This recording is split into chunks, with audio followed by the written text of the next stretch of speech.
911, what's your emergency? It's Laura. She was by the lake, and then this crocodile, it grabbed her. Is she visible? Can you still see her? I don't know what happened. She was right there, and then she wasn't. Please, we need help.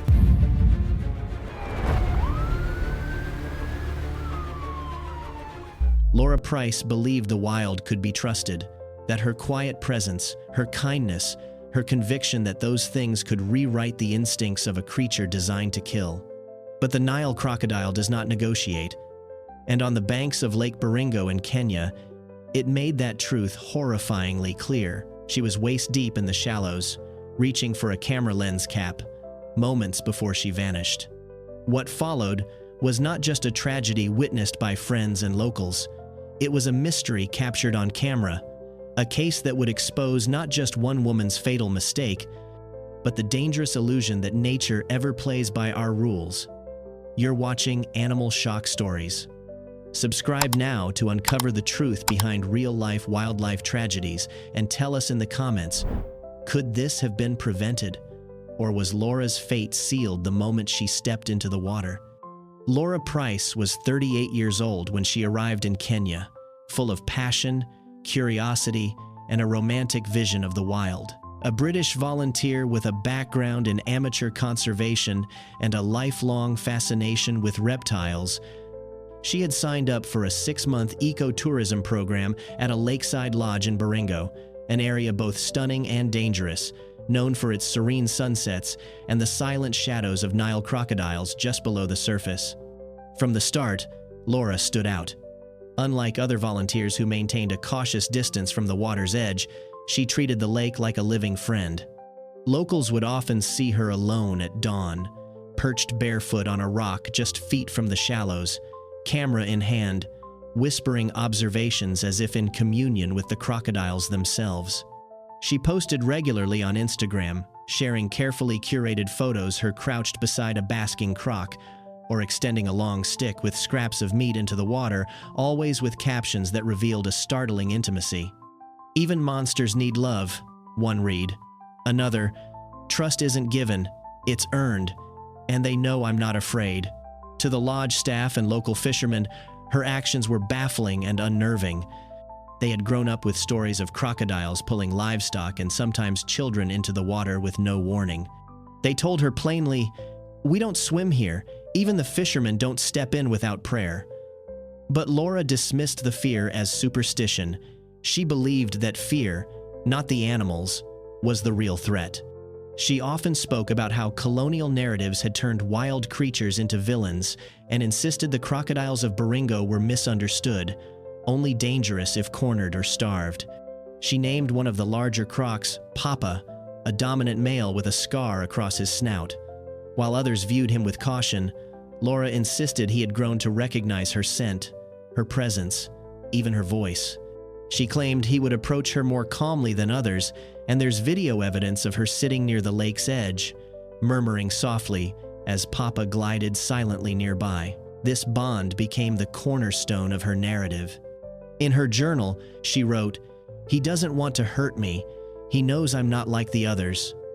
But what Laura saw as connection, experts would later call projection anthropomorphism in its most dangerous form. Dr. Alicia Mombasa, a herpetologist familiar with crocodilian behavior, reviewed the footage after the incident and said she wasn't building trust, she was rehearsing prey behavior. The tragedy of Laura's story begins not with the moment of attack, but with the months of intimacy she believed were mutual. She mistook patience for peace, proximity for partnership. And like many before her who fell in love with the idea of taming the wild, she never realized that what watched her from the water's edge wasn't admiration, it was calculation. The warnings came often and from every direction, but Laura Price met each one with the same calm smile and quiet dismissal. Her colleagues at the lodge had grown increasingly uneasy with her behavior, especially as the months wore on and her proximity to the lake became less cautious and more familiar, too familiar. Staff members whispered about the mornings she was seen out by the shoreline before sunrise, standing ankle-deep in water that could conceal a predator the size of a canoe. One housekeeper recalled seeing her crouched on a stone, talking softly to the ripples, as if coaxing a friend to surface. Volunteers began to avoid walking with her near the lake. The air around her became tense, brittle with premonition. A ranger who once guided her on a birdwatching expedition refused to take her back unless she promised explicitly not to come within 20 feet of the bank. She laughed it off. "I don't break promises," she said, "but they're not going to hurt me." A local biologist visiting from Nairobi was more direct. "This is not a zoo. There are no fences, no second chances." He had seen the statistics of attacks not recorded, of bodies never recovered. He knew of the fisherman taken in 2020 whose boat was found intact, but whose severed arm washed up days later. Or the child from the village of Loruk in 2017, taken as he filled a jug at the water's edge. Laura had heard the stories, but she framed them differently in her eyes. They were stories of desperation, not aggression. Wild things attack when they're cornered or starving, she insisted. They don't harm what they trust. But the signs were shifting. In the week before her death, staff reported a large male crocodile, possibly Papa, circling the shore in tighter, more frequent patterns. It was no longer content to remain in the shallows. A volunteer named Eric saw it breach the waterline twice in 3 days, unprovoked. Even the tourists normally oblivious to danger began to sense the unease. One evening, during a sundown walk, a group turned back early after hearing a heavy splash too close for comfort. The staff quietly instructed guests to avoid the lake after dusk and kept canoes tethered well above the floodline. But Laura seemed untouched by the rising tension. Her relationship with the lake had become something more than professional, something devotional. She believed the fear of others was a pollutant, that it disrupted the balance she alone had earned. "If you act with fear," she told another volunteer, "they smell it. They mirror you." But what Laura couldn't see, what none of her empathy or idealism could pierce, was that the lake didn't mirror her feelings. It mirrored patterns, movements, habits. She had become a rhythm in the water, a recurring pulse. And something in that dark prehistoric mind had begun to notice. It was just past 4:45 in the afternoon when Laura Price stepped out onto the wet stone path that led to the lake. A light rain had fallen earlier, darkening the soil and raising the waterline just enough to blur the familiar edge of safety. She was barefoot, having removed her shoes to dry beside a canvas bag that held her camera and notebook. The sky was soft with clouds, the air quiet except for the occasional trill of birds. She moved with calm purpose, kneeling near the waterline to retrieve a small black lens cap that had rolled into the shallows. Her hand reached out, fingers brushing the edge of the rippling surface. A voice called from behind one of the staff members who had grown used to watching her defy every rule, but it was too late. What came next happened in less than 6 seconds. A violent explosion of water, a flash of scaled muscle, and then the terrible crack of bone between teeth. Laura screamed a sound that started high and desperate, then broke as she vanished beneath the surface. The witnesses, 3 other volunteers and a staff guide, stood frozen. Someone dropped a phone. Another stepped forward in reflex, then stopped. Laura's head broke the surface once, her arms flailing, eyes wide in primal terror. Then came the roll. The infamous crocodile death roll, swift, brutal, a spinning motion designed not just to kill but to dismember. The water frothed red as her body twisted, limbs snapping under torque. Then silence. Her friend Eric grabbed a wooden pole from the boat shed and rushed to the edge, striking wildly at the churning water. "Let her go," he shouted, as if the command could reach something so far removed from mercy. But there was no sign of her. The water settled. The last trace of her was a single sandal floating near the reeds, slowly spinning in place. Emergency responders arrived within an hour. The lake was immediately cordoned off, though by then the crocodile and Laura were long gone. Authorities marked the shoreline with yellow tape, and search crews prepared to launch boats at dawn. Word spread quickly, and guests were escorted to their rooms in silence. The footage that survived, captured by a young tourist filming birds nearby, was shaky, frantic, and nearly silent, save for a distant splash and muffled gasps. In a still frame, you can just make out the moment before she's pulled under, her hand clutching the lens cap, her posture relaxed. That image would be replayed in news segments and online forums for weeks. A moment of trust, serenity, and complete vulnerability shattered in a heartbeat by nature's oldest ambush. There were no last words, no final goodbye. Just the sudden, unrelenting pull of something too powerful to stop and too instinctive to ever explain. 2 days after the attack, search teams located Laura Price's remains nearly a kilometer downstream from the lodge, tangled in reeds along a narrow inlet. The retrieval was somber and methodical, led by local authorities and wildlife officers who had seen this before, though rarely with foreigners. Her body bore the brutal evidence of what had unfolded: deep lacerations along the leg and torso, multiple fractures, and water in the lungs. The official cause of death was ruled a combination of blunt force trauma and drowning. The British consulate arrived swiftly, assisting with identification and coordinating her repatriation. Her family, blindsided by the tragedy, released a brief, heart-wrenching statement. Laura died doing what she loved, believing in the wild. Her sister, in an interview, spoke of Laura's lifelong fascination with animals, her stubborn empathy, and her belief that the world could be better if we understood the creatures we fear. Meanwhile, the lodge fell into a state of suspended silence. All volunteer programs were paused indefinitely, and guests were quietly offered refunds or early transport out. But it wasn't long before the silence was broken by headlines, by speculation, by outrage. Photos of Laura feeding crocodiles, smiling with outstretched hands, began circulating online. Some hailed her as brave, a woman trying to change how we see predators. Others condemned her as reckless, accusing her of endangering herself and setting a poor example. Debate flared across social media. Was this a tragedy of compassion or hubris? Within the lodge walls, grief took on many forms. A fellow volunteer recalled her last evening with Laura. She said the lake had a soul, that it watched, listened. She didn't see danger, she saw communion. Locals, too, felt the loss. Despite cultural divides and her eccentricities, Laura had become a familiar face. She learned greetings in Swahili. She gave small gifts to children in the nearby village.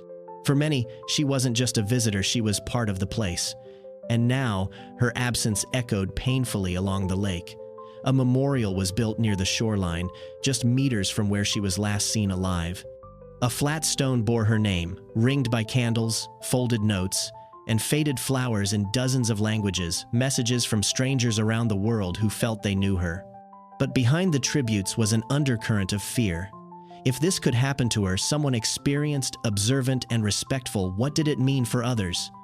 What about the next guest who wandered too close? The next child chasing a ball toward the reeds? The crocodile had not been provoked. There had been no flailing, no screams until it was too late. Just a quiet afternoon, a bare foot in the shallows, and an ancient predator watching from below. The morning had begun, but so had the questions, none louder than the one echoing through the community. What if it happens again? In the weeks following Laura Price's death, wildlife experts from across East Africa and abroad stepped forward not to sensationalize the story, but to dissect it with clinical precision and quiet urgency. Their findings were sobering. Dr. Henry Otieno, a leading Kenyan herpetologist, reviewed both Laura's photos and witness statements, concluding that her presence near the shoreline had likely become part of the crocodile's mental map. Crocodiles do not forget, he said in a televised interview. They recognize patterns, they observe, and when the time is right, they act.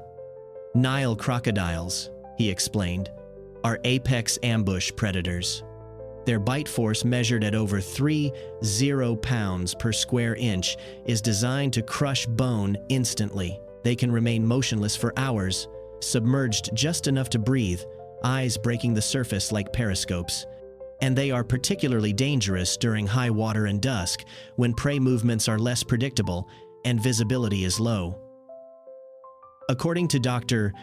Otieno, Laura's repeated visits at similar times each day, her barefoot steps, her habitual crouch at the water's edge, were not seen by the crocodile as acts of peace, but as cues. She became a routine, he said, and predators learn routines.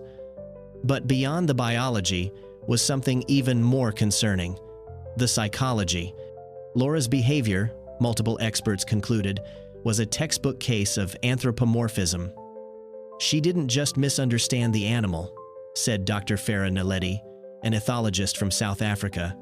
She projected intention, emotion, and loyalty onto a creature that operates purely on survival instinct. Love doesn't override that.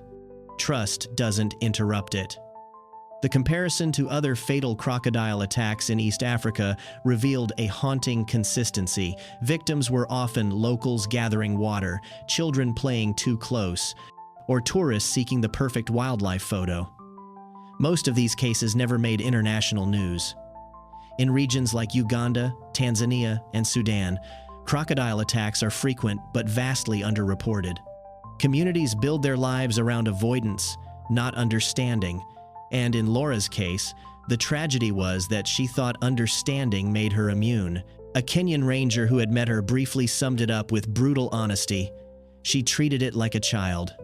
It treated her like prey. The incident reignited debate around wildlife tourism and volunteer programs, especially those operating near dangerous ecosystems.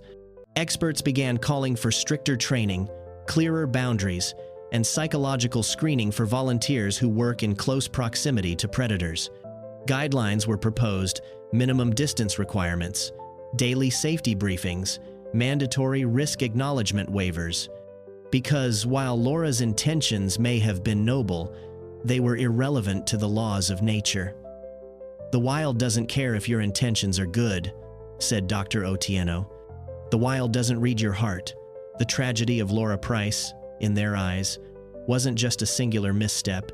It was a preventable case of human overconfidence, meeting ancient instinct. And unless something changed, they warned, it would not be the last. As journalists and wildlife officials dug deeper into the circumstances surrounding Laura Price's death, what emerged wasn't just a tragic encounter with a predator, it was a layered, uncomfortable portrait of systemic negligence hiding beneath the surface of paradise. An internal investigation began quietly, but it didn't stay quiet for long. Records revealed the lodge had experienced at least 2 prior incidents involving crocodile aggression. One involving a staff member narrowly escaping an attack during canoe preparation, and another, more disturbing, involving a foreign guest who was reportedly bitten while walking near the lake at dusk. That incident, which occurred 3 years earlier, had never been reported to authorities. A staff member, speaking anonymously to investigators, admitted the guest had been offered a private settlement in exchange for silence. They didn't want it to go public, he said. Bad for business. But the most damning evidence came in the form of a leaked internal email. Dated 2 months before Laura's death, it showed that lodge managers had been made aware of her increasingly risky behavior. A junior staff member had raised the alarm. "She's in the water almost every day. Someone's going to get hurt." The director's reply? "She's good for PR. Let her be." That single sentence, now etched into every news report, transformed the story from accident to scandal. As Laura's story spread internationally, former guests began posting photos, some of which showed people wading knee-deep into the lake, posing for selfies with crocodiles visible in the background. Comments flooded in. "I was encouraged to get close," one wrote. "They said it was safe as long as you moved slowly." Others recalled guides casually tossing scraps into the water to draw the animals nearer for tourist cameras. A chilling question began to take shape. Had the crocodiles been conditioned? Had they learned to associate human presence with food? Experts warned that baiting behavior, if practiced even occasionally, can recalibrate a predator's instincts. It blurs the line between curiosity and aggression, Dr. Farah Naledi explained. You're training an ambush hunter to view humans as opportunity. Under mounting scrutiny, the volunteer program at the lodge was suspended indefinitely. The Kenyan government's tourism board launched a formal investigation into safety protocols, reporting requirements, and ethical standards across similar wildlife-adjacent lodges. Tour operators, once eager to market immersive wilderness experiences, began quietly scrubbing language from their websites. What emerged in the wake of Laura's death wasn't just grief or outrage, it was uncertainty. Who, ultimately, bore the weight of what happened? Laura, with her misplaced trust and daily defiance of warning; the lodge, with its buried history and cynical calculation; the tourism industry, with its blurred promises of authenticity and safety? Or was the truth even more complex, woven through a system that profited from risk, from spectacle, from the illusion that the wild could ever truly be tamed?